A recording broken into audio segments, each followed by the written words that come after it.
Hello friends, today we are see effect of impurity and temperature on surface tension, which is our next point in our chapter mechanical properties of fluid.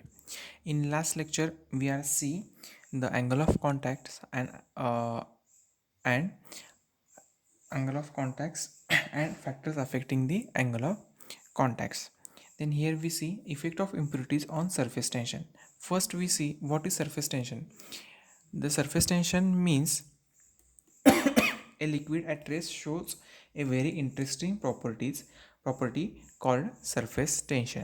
म्हणजे त्या लिक्विडची एक property interesting property जी आहे त्याला आपण surface tension म्हणतो. आपण surface टेन्शनची ही जी definition आहे ही ज्यावेळेला आपला चॅप्टर चालू झाला त्याच्या मध्ये आपण पाहिलेली आहे.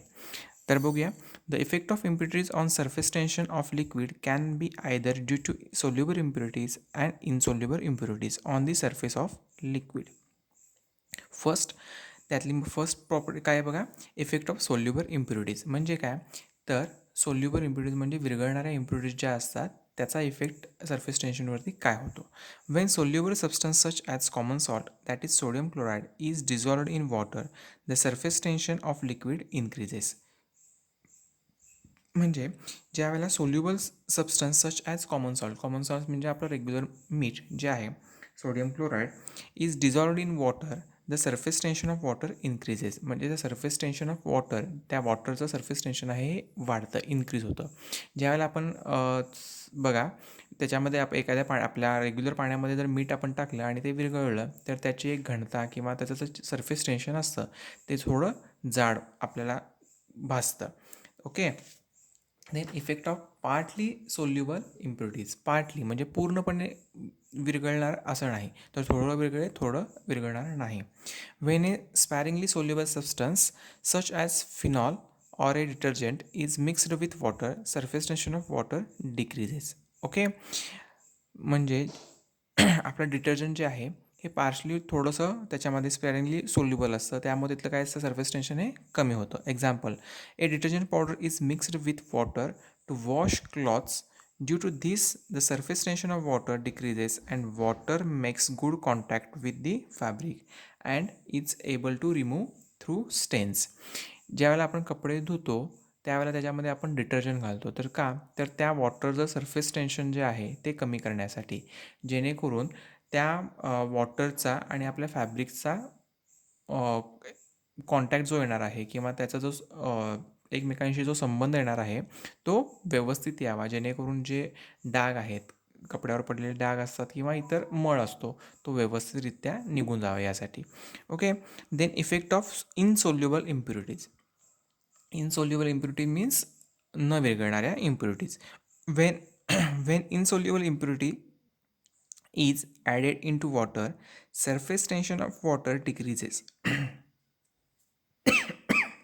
When insoluble impurities is added into water, surface tension of water decreases.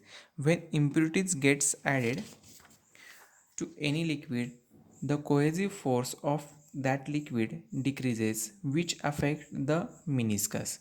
Okay. If mercury gather dust, then its surface tension is reduced. It does not form spherical droplets unless the dust is completely removed. आता बघा, आपण मगाशी first काय बघितले होत्या, पूर्णपणे soluble, partially soluble आणि ह्याच्यामध्ये इनसोल्युबल आहेत. When soluble impurities is added into water, surface tension of water decreases. When impurities gets added to any liquid, the cohesive force of that liquid decreases. आता cohesive force आणि adhesive force आपण असे दोन force बघितले होते. Cohesive force म्हणजे same मोलिक्युलमधलं attraction. Okay. ते काय होणार आहे, तर डिक्रीज होणार आहे, अफेक्ट द डिक्रीज होणार आहे. त्यामुळे काय होणार आहे, त्याचा अफेक्ट कशा होणार आहे, मिनिस्कस. मिनिस्कस म्हणजे काय, कॉन्व्हेक्स आणि कॉन्केव्ह ह्या जे शेप मिळतात आपल्याला आपण मिनिस्कस म्हणतो. If mercury gathers dust then its surface tension is reduced. It does not form spherical droplets unless the dust is completely removed. आता आपण 3 पार्ट बघितले, सोल्युबल, पार्शली सोल्युबल आणि इनसोल्युबल. ह्याच्यामुळे सरफेस टेन्शनवरती काय परिणाम होतो हे बघितलेलं आहे. आता पुढचा पार्ट काय आहे, effect of temperature on surface tension. तर टेम्परेचरचं, त्या लिक्विडच्या टेम्परेचरचं अथवा तिथल्या टेम्परेचरचं सरफेस टेन्शनवरती काय परिणाम होतो हे आपल्याला बघायचं आहे. फर्स्ट बघा, in most of the liquid surface tension decreases with increase in temperature. बघा, the most of the liquid surface tension decreases with increase in temperature. ज्या वेळेला त्या आपल्या लिक्विडचं टेम्परेचर हे आपण वाढवतो किंवा वाढतं किंवा आपण ते गरम करतो पाणी, त्यावेळेला त्यातलं जे सरफेस टेन्शन असतं हे डिक्रीज होतं. यासाठी आपण बघा, घरी आई एखाद्या वेळेस म्हणते ते कपडे जे आहेत, म्हणजे आता फार मळलेले कपडे असतील तर ते काय करा, गरम पाण्यामध्ये भिजत घाला. त्याचं कारण हे आहे की त्या पाण्याचं जे सरफेस टेन्शन आहे, त्याची जी जाडी आहे ती कमी होते आणि त्याच्यामुळं कपडे स्वच्छ निघतात.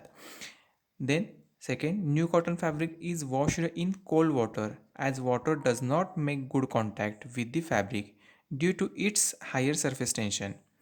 The fabric does not lose its colour because of this.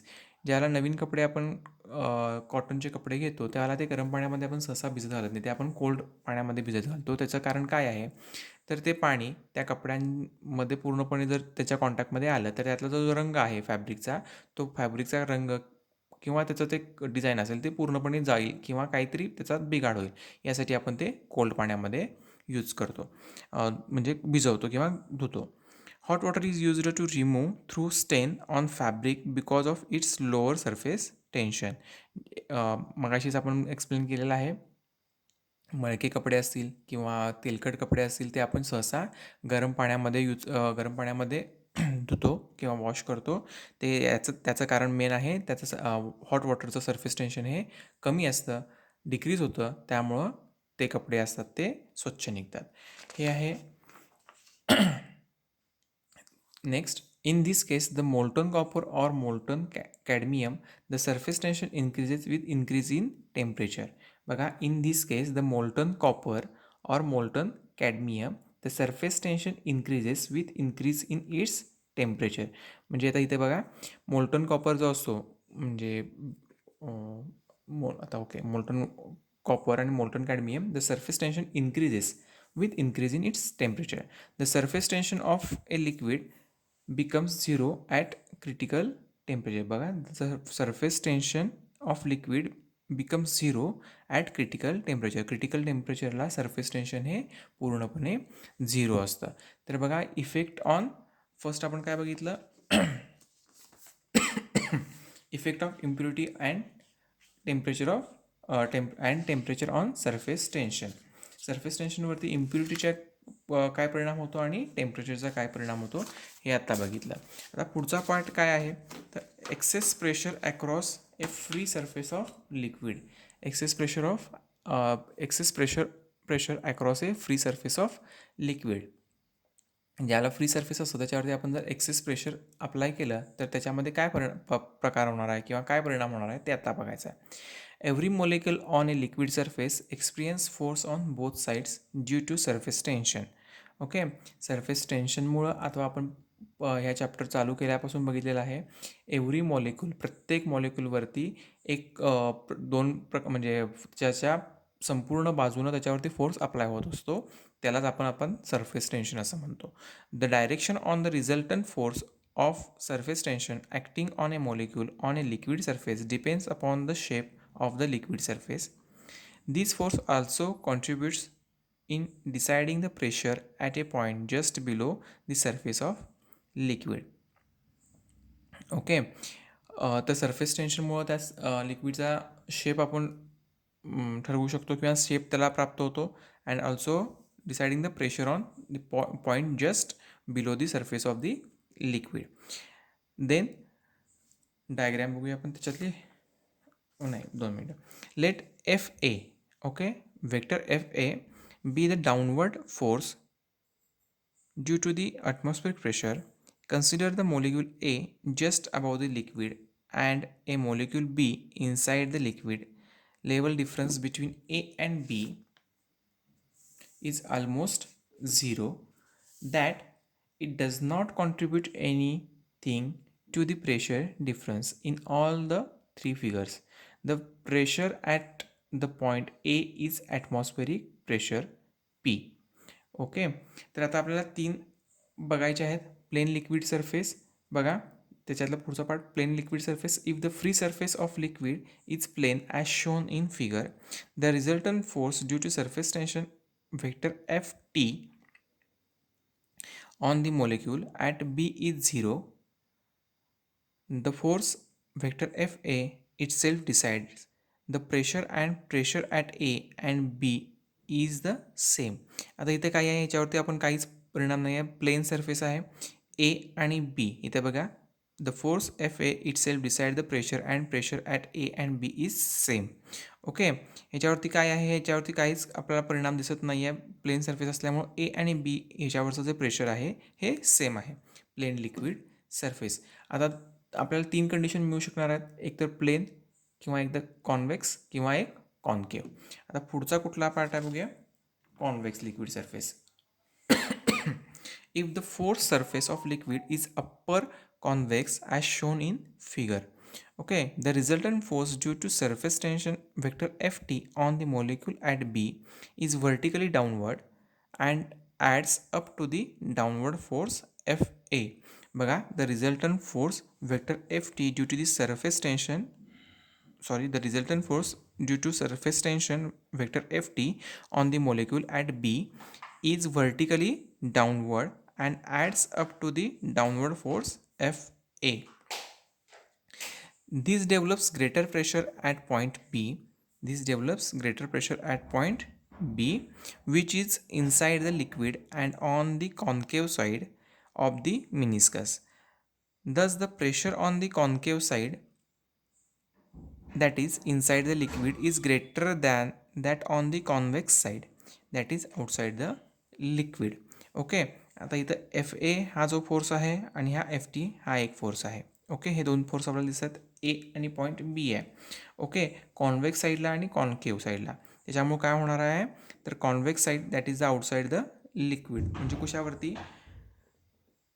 inside the liquid is greater than that on the convex side. बघा, this develops the greater pressure at point B. या पॉईंट बी जो आहे आतला, त्याच्यावरती त्या फोर्स जास्त apply होणार आहे किंवा प्रेशर जास्त तयार होणार आहे, which is inside the liquid and on the concave side of the meniscus. Next, concave liquid surface. Diagram पण समोर ठेवतो. Okay, if the free surface of liquid is concave as shown in figure, the force due to surface tension vector Ft on molecule at B is vertically upward. बघा, वरच्या साईडला आहे. The force vector Fa due to atmospheric pressure acts downward.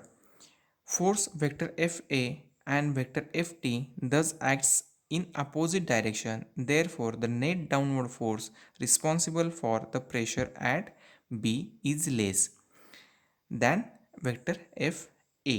This develops a lesser pressure at point B, which is inside the liquid and on the convex side of the meniscus. Thus, the pressure on the concave side, that is outside the liquid, is greater than that on the convex side, that is inside the liquid. आता मगाशचा बरोबर opposite ह्याच्यामध्ये होतं आहे. याचा जो आहे, मगाशी आपल्याला काय डाऊनवर्ड फोर्स आपल्याला दाखवला, इथं अपवर्ड फोर्स होतो आहे. इथं हे जे दोन फोर्स आहेत हे काय होणार आहेत, एक अपोजिट आहेत. बघा, इकडून येणारा एफ ए आणि इकडून येणारा एफ टी. ओके, त्यामुळं काय होणार आहे, फोर्स पी आहे ज्या ठिकाणी आहे त्या ठिकाणी pressure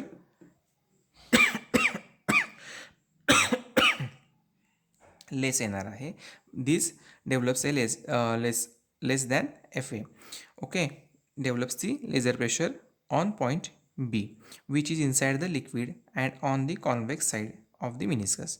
Thus, the pressure on the concave side, that is outside the liquid, is greater than that on the convex side.